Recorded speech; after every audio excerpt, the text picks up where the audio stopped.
মা বোনেরা, ভুলেও কখনো তিনটি জায়গায় যাবেন না।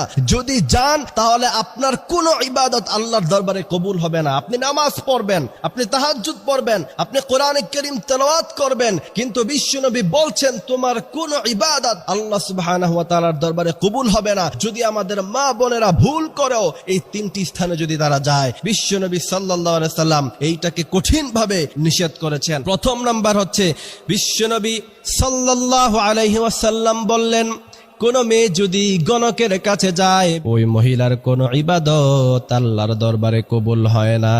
দ্বিতীয় নাম্বার হচ্ছে, মাজারে গিয়ে যদি সিজদা করেন, লাইন আশরাকতা লাহবাতান্না আমালুক, সমস্ত আমল ধ্বংস হয়ে যাবে। তৃতীয় নাম্বার হচ্ছে, ভুল ক্রমে সেখানে যাবেন না যেখানে পাখি দিয়ে ভাগ্য নির্ধারণ করে। মাঝে মধ্যে ফেসবুকে ভিডিও পান না আপনারা, তোতা পাখি বা এই সমস্ত কিছু পাখি খাঁচার মধ্যখানে থাকে, সামনে কিছু কাঠ থাকে।